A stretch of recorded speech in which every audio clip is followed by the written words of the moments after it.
Hello, everyone, and welcome to the 80/20 Drop, a program where we talk about Webflow updates, things that we've been doing on the website design and development front, and also where we'll share some of the cool things that we've shipped for some of our awesome clients. Today, I'm joined by our co-host Anthony. Anthony, how's it going? Pretty good. How you guys doing? I hope everyone is doing great. I'm very happy because this is our first episode, and since it's our first episode, let's first do a quick intro. So, Anthony, where are you from? What do you do at 80/20? How's your day today? Yeah, so I'm from Toronto, Canada, and I've been with 80/20 for the past 4 plus 5 years, maybe. I stopped counting really after day one. It's been a blast. So, yeah, really stopped counting. But I'm pretty much a senior. I hate labels, honestly, but pretty much a designer slash developer.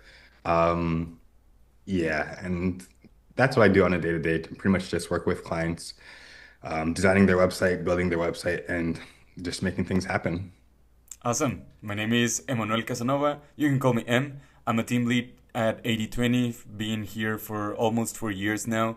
My day to day is actually a combo between project management, client relationships, and just ensuring that our team members like Anthony have what they need to make their own magic, whether it's in Figma to design, Webflow, migrations that we use our table, and more.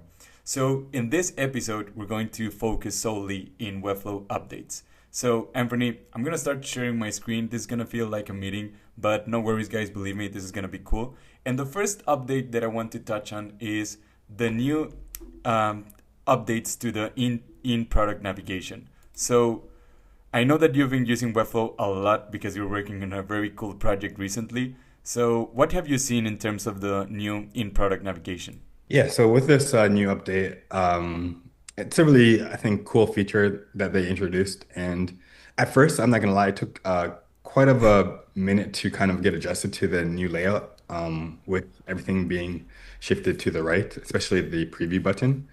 Um, But I do see where this update is going with like the new collaboration, the new breakpoints, and if I were to make an educated guess, I think it's really setting up for some future updates that's coming along. So just having these iterative updates now to kind of ease the users into the upcoming updates, I think is a really nice, smart move.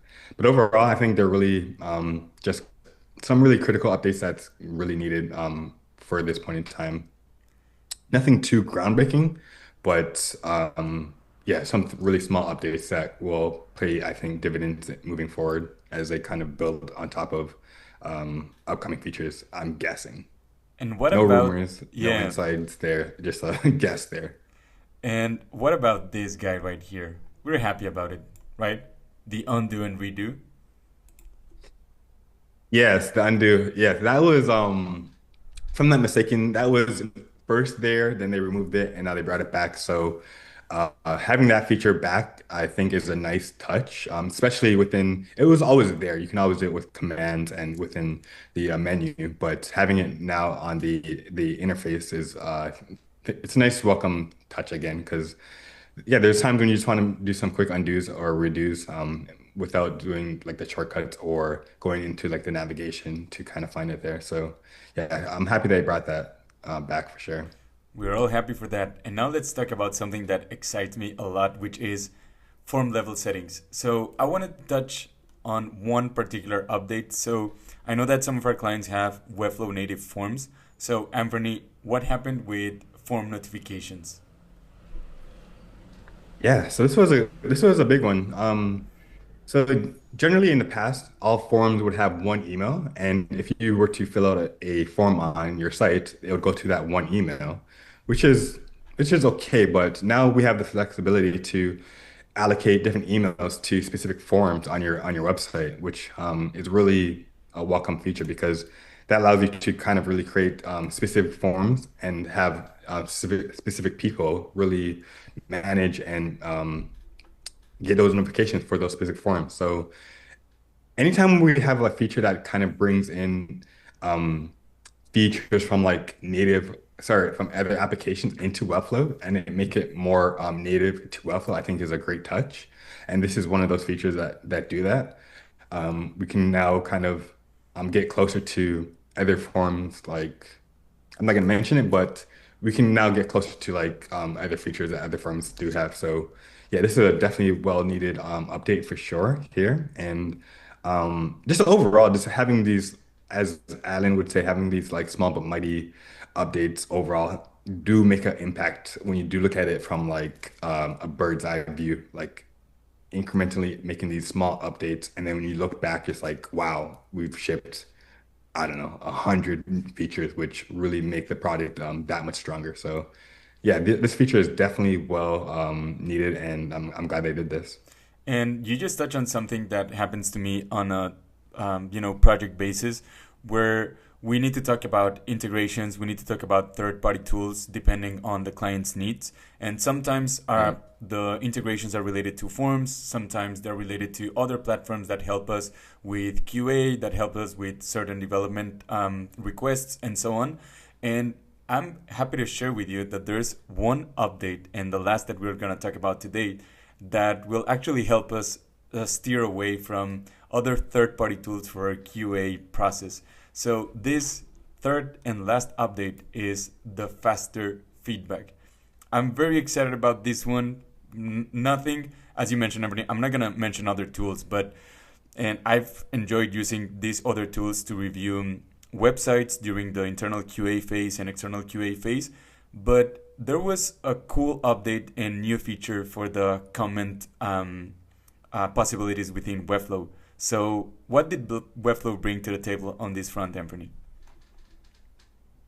Yeah, so yeah, this feature again is another welcome feature where you're able to really make granular comments to your builds. So again, gone are the days where you have to rely on an external tool, which those have been fine, but now we can kind of really see the vision come to life with what Webflow is trying to do, make it a all experience platform where you can pretty much do anything in it.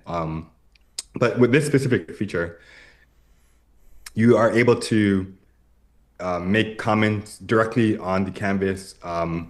You have different meta descriptions or meta information, so you can pretty much see if it's being commented on desktop or your mobile or wherever really. So you have that little meta information that's really granular, which is really helpful. You also can even send out a link to anyone who doesn't even have Webflow at the point in time, and they can make comments. So anyone on your team can jump in and be part of the QA process and just really up level that whole process. And again, it's really well needed. Now we can kind of just have everything within Webflow and just do the entire, process from build to like QA to launch, which is really welcome for sure. And we've been using this feature right now with one of our clients. We're building a resources hub that will have multiple category pages, multiple path pages, as we're calling them. So that has been so easy to address some of the granular feedback. For example, which tags the client want to add to each resources. If there's any copy updates, we're talking about more than 12, 13 static pages. So this has made the process quite easier because we're already in Webflow. We can see the comments over there, just easy. We click on the comment and then I have another tab open where I can modify the CMS, and also Chikasi, one of our developers, can do their magic. So this is something cool, Webflow. Thank you very much. And I promise you guys, next episode, we're gonna show you this resources hub and you'll see the result of a smooth QA phase. And with that being said, this is the end of our first 80/20 drop. I hope you guys enjoyed it. If you have any topics that you would like us to touch on, leave it in the comments. You can reach out to us via the comments and we read everything. No worries.